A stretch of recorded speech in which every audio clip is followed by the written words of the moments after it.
Собранието на Република Македонија да ја донесе следната одлука за пристапување кон измена на Уставот на Република Македонија. Со 80 гласови за и 39 против, пратениците по речиси цел ден исчекување, околу 22 часот го усвоија владиниот предлог за пристапување кон уставните измени, како следен чекор кон реализација на договорот од Преспа, со кој се предвидува новото име на државата да биде Република Северна Македонија. Во моментот на пристапување кон гласањето, народните избраници на ВМРО-ДПМН во знак на протест застанаа простум, ги оставија сопартијците Хрсто Муковски, Љубен Арнаудов, Сашо Василевски, Елизабета Канческа-Милевска, Нола Исмиловска Старова, Емилија Александрова, Зетир Рамчиловиќ и Владанка Авировиќ од Социјалистичката партија, заедно со СДСМ и ДУИ да ги изгласаат уставните измени. Координаторот на опозицијската ВМРО-ДПМН Драган Данев не му поверува на електронскиот систем за гласање, побара поединечно изјаснување.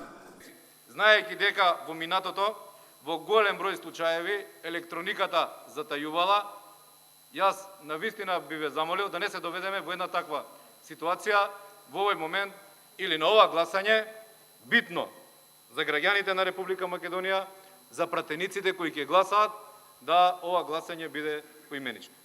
Службите да го подготват списокот на пратеници,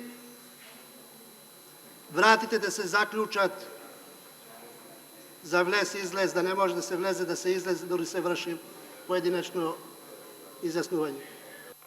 Емилија Александрова за. Еју Палими за. Љубен Арнаудов за. Сашко Атанасов за. Костадин Ацевски. И додека со многу емоции и со солзи во очите народните избраници од опозицијската партија ја напуштаа собраниската сала, партијата не дочека да зазори. Веднаш по гласањето ги исклучи од редовите, а по ваквиот чин на социјалните мрежи се појавија некролози со нивни фотографии. Премиерот Зоран Заев ги повика институциите да ги заштитат. Ќе ја гарантирам вашата сигурност и сигурноста на вашите семејства, почитувани пратеници. Јас сум убеден дека поголема бројката од 25 пратеници од опозицијата.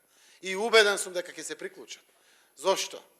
Заради Македонија, заради днината, заради тоа што 80% стојат позади НАТО и Европската унија, заради тоа што и ВМРО-ДПМН и нивните коалициони партнери се за Европската унија и НАТО, заради тоа што играчки нема со еднината на државата. Јас сум убеден дека следниот чекор ќе го правиме веќе заедно, во најмала рака, во многу поголем број од денешниот.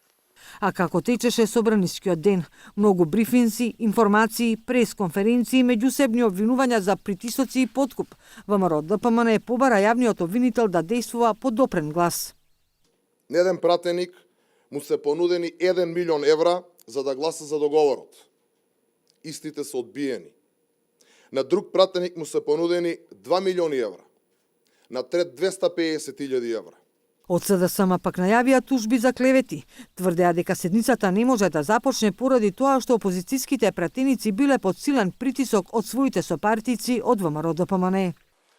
Овие огромни лаги, измислени од антинародното и антизападно раководство на ВМРО-ДПМН, во клучни моменти за еднината на Република Македонија, ќе мора да ги докажат на суд.